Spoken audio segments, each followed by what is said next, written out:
Now, our next guest is a star of children's television as one of the Moon Tory on Homeschool Hub, soon to be star of General TV on the Today Show, and she's an author and loads more besides, as well as a teacher and an activist. Her name is Emer O'Neill. Good afternoon, Emer. Good afternoon. You've loads of strings to your bow. I tell you what, thank you very much for that introduction. It was lovely. It's all true. It's all factually correct. It is. I didn't make any of it up. I didn't embellish it in any way. Where to start is the thing. The book, I suppose, the same but different, because in a way this book is very much you and your life, isn't it? Yeah. Correct. Hence, I talk about little Emer in the storyline, actually.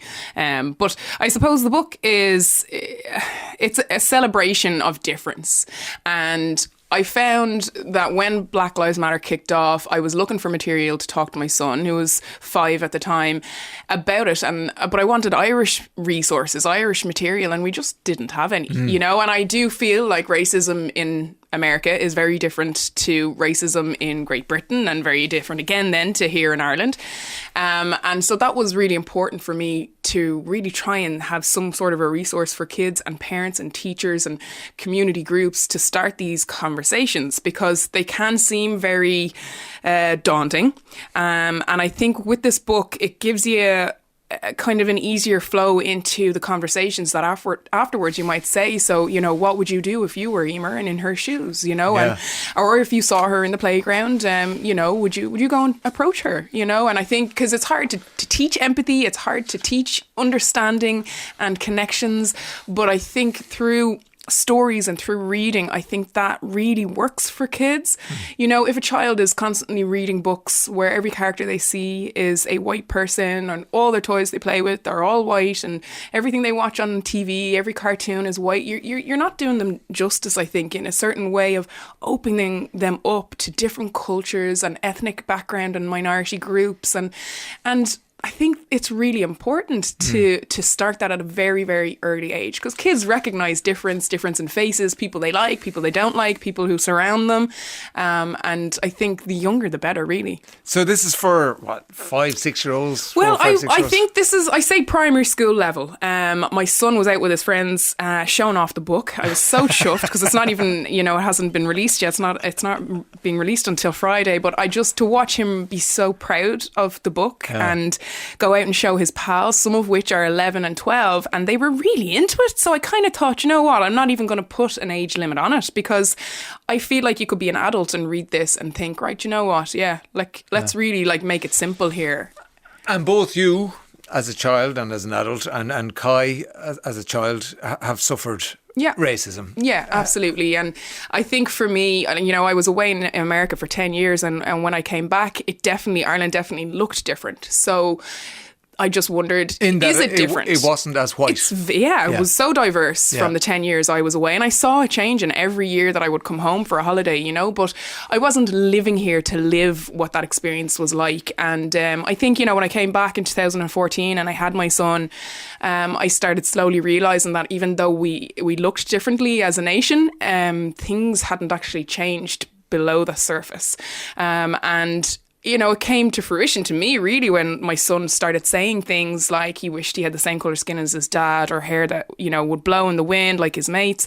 And I remember saying those exact things 30 years ago. You get me? So there's something that's happening still within the realm of Irish society that is, causing children that look different to feel different and know that they're different when they're 5 years old, which is insane. It is insane, And, I wanted to be able to have these conversations with my children and it be a positive experience, and also for white Irish children, because I think it is just as important for white Irish children to be reading books with ethnic minorities as main characters in them as they are for people of colour from those minority backgrounds. You mentioned Black Lives Matter, and your husband Sean said to you, because you wanted to say something about it and George Floyd, and I think we spoke a little bit about this before when we spoke before. Correct. And he said, look, be careful, because if you raise your head above the parapet, people are going to fling stuff at you, and they did.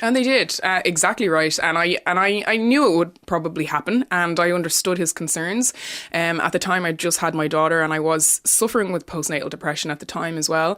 And he was correct, 100% correct, in that by speaking about something like this, there will probably be some repercussions. So I slept on my video, the video that I had made in response to George Floyd's death, for a couple of numerous days. And I decided, you know what, if I don't do it now, then when exactly is it that I'm going to do it? I'm in my 30s. I've never actually spoken out about my experiences in Ireland and in the US as a child and as an adult.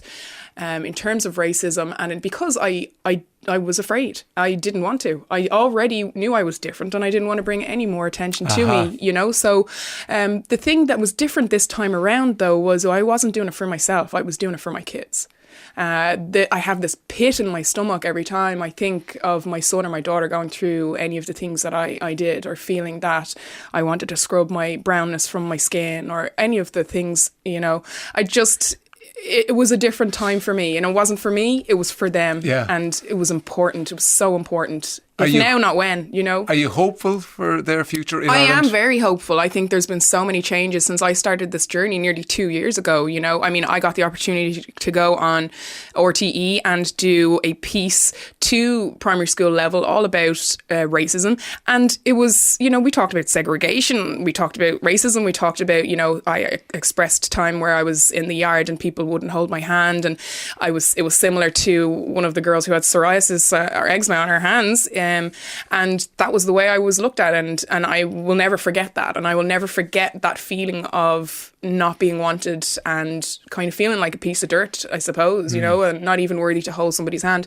And I wanted to do that video so much so because, like I said, I just didn't see that there were any Irish resources. Yes. And it's important coming from Irish people, you know, and it is happening here. So it's very important that we have our own stuff, you know. It's really interesting what you say, that every society is at a different stage when it comes to racism. Correct. Because we evolve differently. Absolutely. Like, as you know, we were a very white country up until quite recently. So it's relatively new to us, and it's a work in progress. It is. And I see people, you know, making that progress. Like, for instance, you've got iReport now, which is an app, and you can go onto that app and you can detail incidents of racism that you see. So if you see graffiti somewhere, or you see somebody being harassed on a bus or whatever, you can take pictures, videos, you can write up what you saw, where it was, what the nature of it was. And for the first time in Ireland, you know, quite a few months ago now, but we had our own actual statistics of those events that were occurring, which is so important. Yes. That's something that I'd love to see come from the guards, you know, and it be really, really monitored very well, because I think it's so necessary. You know, we don't have policies, let's say, in school for anti-racism. And that was another thing that really struck me, because I've been a teacher for 12 years. I started in North Wicklow Educate Together in Bray, in my hometown, 6 years ago. And it was a brand new school, and I wrote loads of policies. I wrote a policy for just about everything, to be honest, but not anti-racism. And it actually didn't even cross my mind at the time. But it was only now, when I started doing all my work, thinking to myself, why don't we have policies for that? Like, that's actually ridiculous. So I sat down with one of my members from my Bray for Love group, which is a Black Lives Matter group and inclusive group in general. And we wrote one, and it's taken us a year, but we're finished. Yeah, we wrote one. And it's, for me, what we want is by 2022 to have every school have access to it.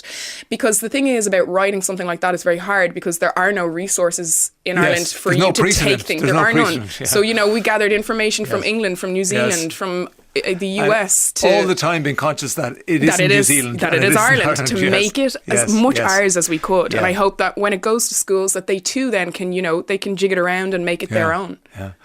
It'll be great when there will be a time where we won't have to have this chat, but it's a good bit away yet. Yeah, there's work in the process, but I do feel people are working towards it, and I think it's one of those wonderful things. On a lot of Zooms that, you know, I've done, like hundreds of Zooms, to do with communities and racism and all this, and a lot of the people that are there on the screens looking back at me are white Irish. And I love that. I think it's exceptional, because it's not technically their fight, as you might say. But if you believe in humanity, it is your fight, because we are all one. Yeah. And I feel like a lot of people have taken the bull by the horns, in that if I have a voice that I can use, I'll use it in whatever way that I can. And I think it's important that people do, because there is a vocal minority. Absolutely. And by the rest of us, if we do staying quiet. Yes, we're predominantly white countries, so we need everyone to have a voice. We do. And everyone's voice is relevant. Yes, it is.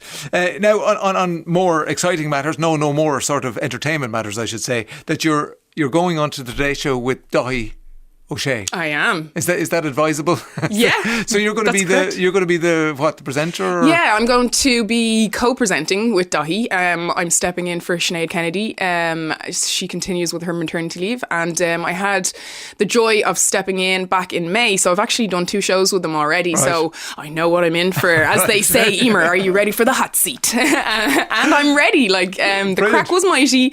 I'd go home each day with my jaw just absolutely killing me because the crack, like Dahi, is just very funny. He's hilarious Funny guy. and just put me at ease straight away. So I'm very excited. I could talk to you for a lot longer. Unfortunately, we've run out of time. The Same But Different is the book by Emer O'Neill, illustrated by Debbie Ramalia. Yes, Yeah, it's from Indonesia. Would you mind if I just read really quickly just something that sums it up for me? Go 2 for it. seconds. Her mum said, "Look at all the crayons in your pencil case. So many different colours make the world a nicer place. If we all looked just the same, how boring life would be. The things that make me different are the things that make me me." Emer O'Neill, thank you very much. Thank you so much, Ray.